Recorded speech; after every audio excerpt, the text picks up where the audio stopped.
আসসালামু আলাইকুম, আমি ফারজানা করিম বলছি পর্তুগালের পোম্বাল থেকে। তো এখানে আমি পোম্বাল সিটিটা এক্সপ্লোর করছি। প্রথমে ক্যাস্তেলো দি পোম্বাল দেখলাম, তারপরে মিউজিয়াম দেখলাম পোম্বালের। এখন হচ্ছে এই লার্গো দি কার্দাল বলে এটাকে, এবং এখানে এটা মনে হয় পূর্বে চার্চ ছিল, বাট এখন এটাকে একটা টুরিস্ট স্পট বানানো হয়েছে। নেফতা রেজা ইফতা মিলাগ্রোজা ইমেজ।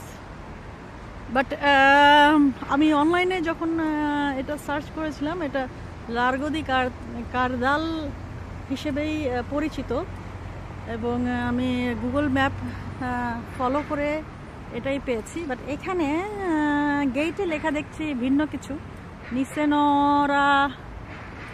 সিনোরা দো কার্দাল।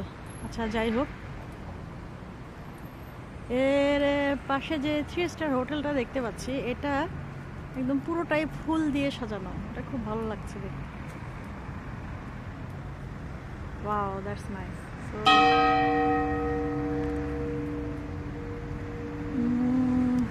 এটারই সামনে একটা কফি শপ আছে। এতক্ষণ আমি বৃষ্টির মধ্যে আটকে গিয়েছিলাম, তো কফি শপে বসে কফি খেলাম, প্যাস্টেল দিয়ে নাতাল খেলাম। সো টুরিস্ট স্পট হিসেবে একটু দাম বেশি রেখেছে, কিন্তু আমার কাছে মনে হয়েছে যে তেমন একটা, মানে টুরিস্ট স্পট হিসেবে যত বেশি দাম রাখা উচিত ছিল সেরকম রাখেনি।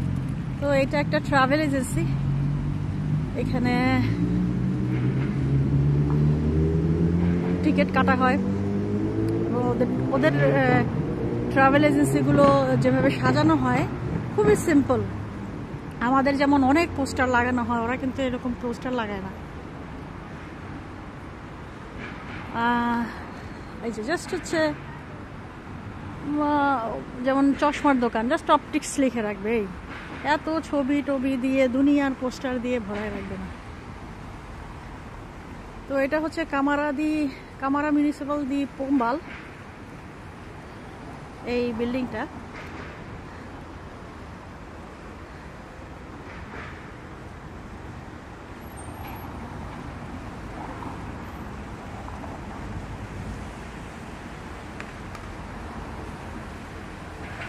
এখানে একটা ফোয়ারা দেখতে পাচ্ছি, খুবই সুন্দর ফোয়ারাটা।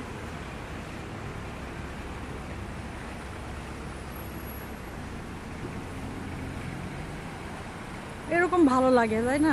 ওয়েদারটা ফ্যান্টাস্টিক। আসলে ভিডিও করার সময় ভিডিওতে মানুষ যা দেখে তার চাইতে বেশি সুন্দর পর্তুগাল। ওয়েদারটা মানে এক কথায় এক্সিলেন্ট। না গরম না শীত, একটা ঠান্ডা মানে হালকা একটা ঠান্ডা বাতাস বয়ে যাচ্ছে। এই যে পোম্বালের সেন্ট্রো ন্যাচারাল দি পর্তুগাল, এই পোম্বাল স্কোয়ার আর কি এই জায়গাটা। তো ওরা খুব সুন্দর করে ফোয়ারা বানিয়ে রেখেছে টুরিস্টদের অ্যাট্রাক্ট করার জন্য।